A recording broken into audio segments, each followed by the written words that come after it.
నమస్తే అండి. మహిషాసురుణ్ణి వధించిన తర్వాత జగదంబ భగవతి తన మణిద్వీపానికి తిరిగి వెళ్లిపోతుంది. ఆ తర్వాత ఈ పృథ్వీ మీద ధర్మరాజ్యం ఎలా స్థాపితమవుతుందో అన్నది ఈ వీడియోలో చూద్దాం. వ్యాసముని వారు మహిషాసుర మర్దిని వృత్తాంతాన్ని జన్మాజయరాజుతో వివరిస్తాడు. అది విన్న తర్వాత జన్మాజయరాజు వ్యాసముని వారితో ఇలా అంటాడు. హే మునే, నేను భగవతి యొక్క అత్యంత అద్భుతమైన మరియు జగతికి శాంతిని ప్రసాదించే ప్రభావాన్ని చూశాను. అయినా హే ద్విజవర, మీ ముఖార విందంలో నుంచి వచ్చే సుధామయి కథను ఎన్నిసార్లు విన్నా తృప్తి కలగట్లేదు. దేవీ భగవతి మహిషాసురుణ్ణి వధించిన తర్వాత అంతర్ధానమవుతుంది అని చెప్పారు. అమ్మవారు అంతర్ధానం అయిన తర్వాత ప్రధాన దేవతలు ఏం చేశారు? అల్పభాగి మనుషులు కాకపోతే భగవతి కథాశ్రవణంతో తృప్తులయ్యేవారు ఎవరు? ఏ కథామృత పానంతో అయితే మనిషి అమరత్వాన్ని ప్రాప్తం చేసుకుంటాడో, దేన్నైతే ఆదరపూర్వకంగా పానం చేయడో అలాంటి మానవ జీవితం వ్యర్థం. భగవతి జగదంబ ఒక లీలా చరిత్ర దేవతలకు మరియు పెద్ద పెద్ద మునులకు పరమ రక్షా సాధన. మనుషులకు సంసార సాగరంలో నుంచి పారు చేసేందుకు అది ఒక నౌకలా పనిచేస్తుంది. అలాంటప్పుడు ఏ మనిషి అయితే ఆ చరిత్రను త్యాగం చేయగలడు?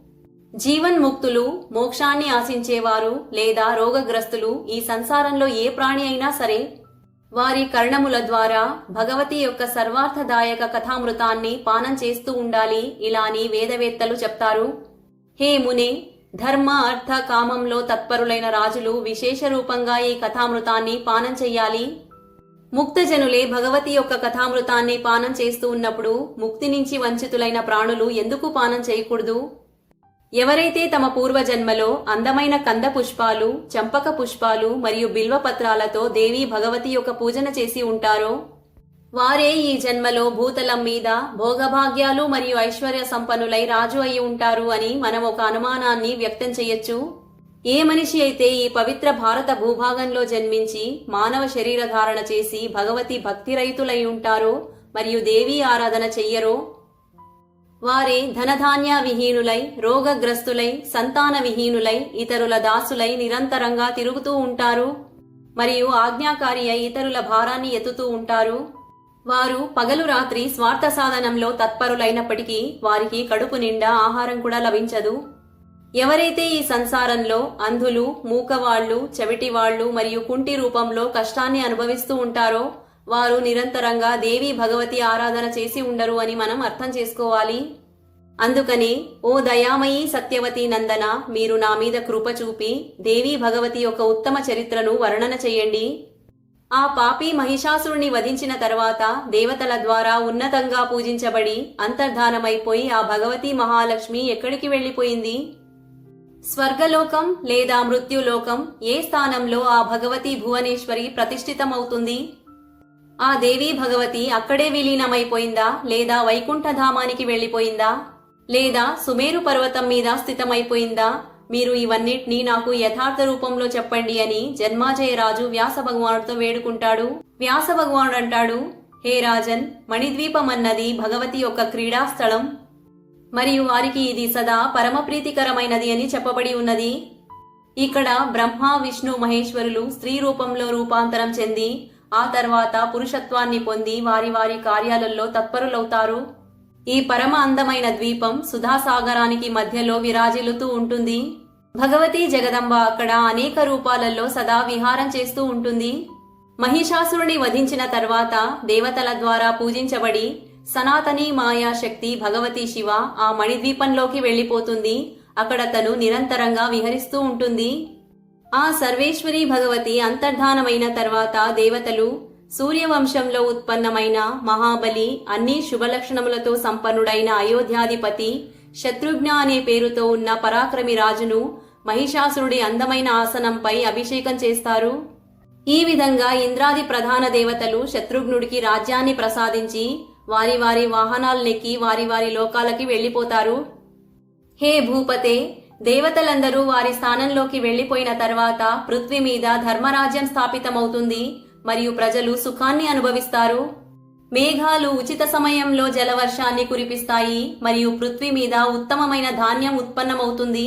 వృక్షాలు సదా పళ్లతో మరియు పుష్పాలతో నిండి ఉంటాయి. ఇవి చూసి మనుషులు సుఖాన్ని అనుభవిస్తూ ఉంటారు. కుండల సమానం స్థనంతో ఉన్న గోవులు మనుషులకు ఇచ్ఛానుసారంగా పాలను ఇస్తూ ఉంటాయి. స్వచ్ఛమైన మరియు శీతలమైన జలంతో నదులు సుగమపూర్వకంగా ప్రవహిస్తూ ఉంటాయి మరియు పక్షులతో సుశోభితమై ఉంటాయి. బ్రాహ్మణులు వేదతత్వం జ్ఞాతులవుతారు మరియు యజ్ఞ కార్యాలలో ప్రవృత్తులవుతారు. క్షత్రియులు ధర్మభావనతో ఉంటూ దానం మరియు అధ్యయనలో తత్పరులవుతారు. అందరూ రాజులు శస్త్రవిద్యను ప్రాప్తం చేసుకోవడానికి సంలగ్నులవుతారు. వారు సదా ప్రజలను రక్షిస్తూ ఉంటారు. దండ విధాన న్యాయం అనుసారంగా నడుస్తూ ఉంటారు మరియు వారు శాంతి గుణంతో సంపన్నులైపోతారు.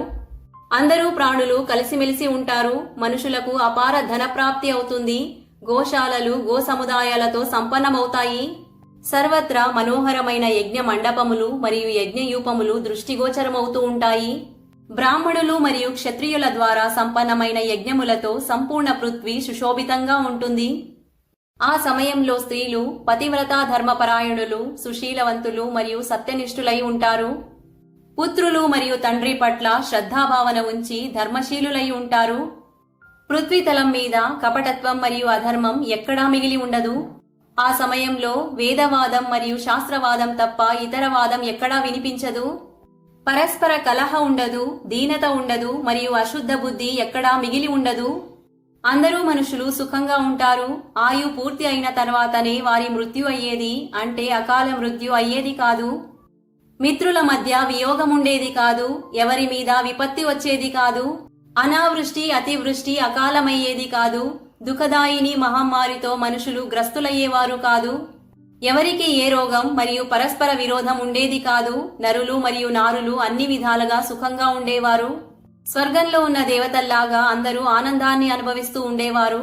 ఆ సమయంలో దొంగలు, కపటులు, మోసగాళ్లు ఉండేవారు కాదు. వేదాలను ద్వేషించేవారు మరియు పాపి మనుషులు ఉండేవారు కాదు. అందరూ ధర్మనిష్ఠులై బ్రాహ్మణుల సేవలో నిమగ్నులై ఉంటారు. సృష్టి ధర్మం 3 రకాల్లో ఉన్నందువల్ల బ్రాహ్మణులు కూడా 3 రకాలలో ఉంటారు: సాత్విక, రాజసిక మరియు తామసిక. అందులో సత్వ ప్రవృత్తి గల అందరూ సాత్వికమైన బ్రాహ్మణులు, వేదాల జ్ఞాతులు మరియు యజ్ఞములలో దక్షులు. దానం పుచ్చుకునే ప్రవృత్తి ఉండేది కాదు. దయామయి మరియు నియంత్రణతో ఉండేవారు. ధర్మపరాయణులై సాత్విక అన్నంతోనే విధి విధానాలతో యజ్ఞాన్ని సంపన్నం చేసేవారు. పశుబలి ద్వారా ఎప్పుడూ యజ్ఞాన్ని సంపన్నం చేసేవారు కాదు. ఓ రాజా, ఆ సాత్వికమైన బ్రాహ్మణులకు దానం, అధ్యయనం మరియు యజ్ఞములలో సదా అభిరుచి ఉండేది. రాజసిక బ్రాహ్మణులు వేదాల విద్వానులై ఉండేవారు మరియు రాజులకు పురోహితులై ఉండేవారు. వారు యథావిధి మాంసభక్షణ చేసేవారు. యజ్ఞం చేయడం, యజ్ఞాలను చేయించడం, దానమివ్వడం, దానం పుచ్చుకోవడం, వేద పఠన చేయడం, వేద పఠన చేయించడం ఇవే వారి 6 కర్మములు అయి ఉండేవి. తామసీ ప్రవృత్తి గల బ్రాహ్మణులు క్రోధి మరియు రాగద్వేష పరాయణులై ఉండేవారు. వారు కొంచెం కొంచెం అధ్యయన చేస్తూ రాజుల దగ్గర కర్మచారులుగా పనిచేసేవారు. ఈ విధంగా మహిషాసురుడు వధించబడిన తర్వాత అందరూ బ్రాహ్మణులు సుఖి, వేదపరాయణ, వ్రతనిష్ట మరియు దాన ధర్మాలలో తత్పరులైపోతారు. క్షత్రియులు ప్రజాపాలనలో నిమగ్నులైపోతారు. కొందరు వైశ్యులు వ్యవసాయంలో తత్పరులవుతే మరికొందరు కృషి, వాణిజ్య, గోరక్ష మరియు వడ్డీ మీద ధనాన్నిచ్చే కర్మములలో ప్రవృత్తులవుతారు. ఈ విధంగా అందరూ ప్రజలు అన్ని రకాల వైభవంతో సంపన్నులై ఉండేవారు మరియు నిరోగులై ఉండేవారు. వేద మార్గాన నడుస్తూ అందరూ ప్రజలు భగవతి చండికా చరణ కమలములలో వారి చిత్తాన్ని ఉంచుతారు. ఈ వీడియో గనుక నచ్చినట్టయితే లైక్ చేసి షేర్ అండ్ సబ్స్క్రైబ్ చేసుకోండి. శ్రీమాత్రే నమః.